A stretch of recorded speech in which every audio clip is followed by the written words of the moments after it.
The complete story of David. Introduction: a shepherd chosen by God, 1 Samuel 16.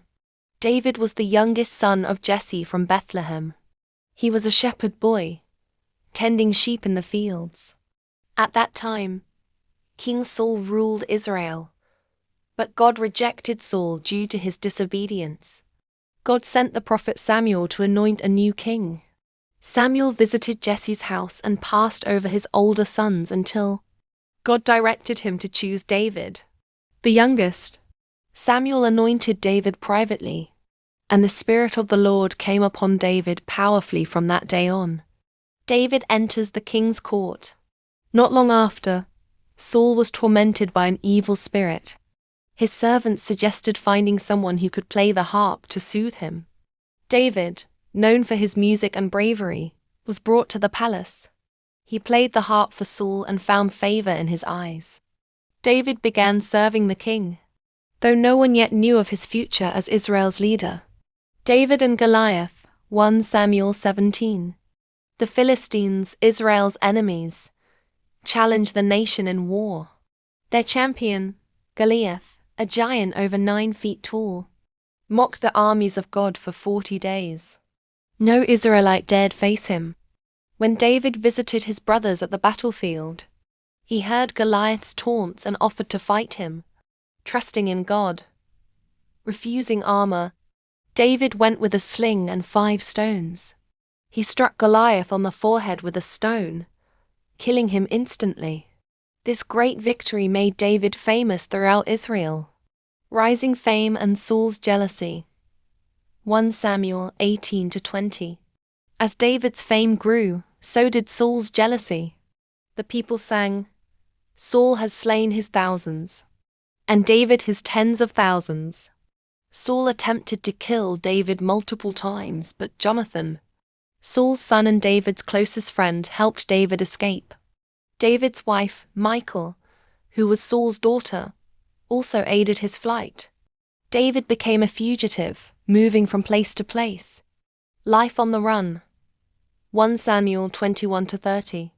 David lived in wilderness caves, foreign cities, and among the Philistines to avoid Saul. He gathered a group of loyal men. Despite many chances, David refused to harm Saul, respecting him as God's anointed king. In one moment, David secretly cut a piece of Saul's robe in a cave to show he meant no harm. Saul acknowledged David's righteousness, but still continued his pursuit. Saul's death and David's mourning. 1 Samuel 31-2 Samuel 1.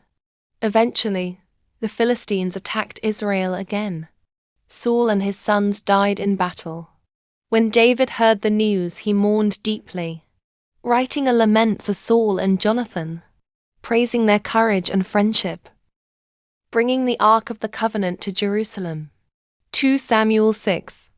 David brought the Ark of the Covenant to Jerusalem with great celebration. He danced with joy before the Lord, wearing a linen ephod. His wife Michal despised him for this display, but David declared he would celebrate God even more freely. The ark was placed in a tent David had prepared, and worship became central in Israel. God's covenant with David. 2 Samuel 7. David wanted to build a temple for the Lord, but God sent the prophet Nathan with a message. David's son would build the temple, not him. However, God made a covenant with David, promising that his descendants would reign forever. This promise pointed forward to a future eternal king from David's line. Victories and reign. 2 Samuel 8-10. David led Israel to many victories, defeating the Philistines, Moabites, Syrians, and others. He established justice, appointed capable leaders, and brought stability to the land. He showed kindness to Mephibosheth, the disabled son of Jonathan, honoring his friendship with Jonathan. David's sin with Bathsheba. 2 Samuel 11-12. At the peak of his power, David committed a grave sin. While his army was at war, he saw a woman named Bathsheba bathing. He sent for her and lay with her. Even though she was married to Uriah, one of his soldiers. When she became pregnant, David tried to hide it. Eventually, he arranged for Uriah to be killed in battle and then married Bathsheba. God sent Nathan the prophet, who confronted David. David repented deeply, saying, "I have sinned against the Lord."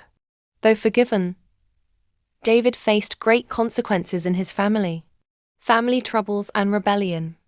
2 Samuel 13-19. David's family fell into turmoil. His son Amnon raped his half-sister Tamar.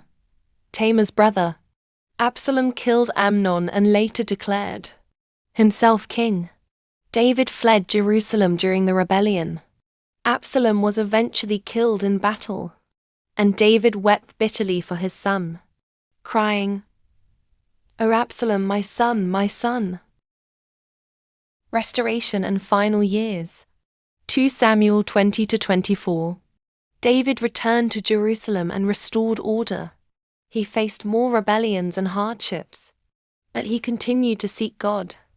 Toward the end of his reign, he conducted a census, which displeased God, bringing a plague. David repented again, and God stopped the plague at the threshing floor of Araunah, where David later prepared the site for the future temple. David's worship and Psalms. Book of Psalms. David is credited with writing many Psalms, poetic prayers and songs, expressing a wide range of emotions: praise, repentance, trust, fear, sorrow, and hope. Psalms like 23, "The Lord is my shepherd," 51, his prayer of repentance, and 139, God's omniscience, are among the most beloved scriptures. His deep relationship with God shines through in these songs. David's death and legacy. 1 Kings 1-2. In his old age, David became weak. One of his sons, Adonijah, tried to claim the throne, but with the help of Nathan and Bathsheba, David appointed Solomon as king. Before his death, David charged Solomon to follow God wholeheartedly and obey his commands. David died after 40 years of rule, 7 in Hebron and 33 in Jerusalem. Conclusion. David's legacy in the Bible. David's story is one of courage, faith, failure, and forgiveness. He was a shepherd, a warrior, a fugitive, a king, a sinner, a worshipper, and a man after God's own heart. 1 Samuel 13-14. The Bible presents David not as a perfect man, but as a faithful one who sought God through every high and low. His legacy continues through his Psalms and, most importantly, through the promise that his lineage would bring forth the Messiah, Jesus Christ, according to the New Testament.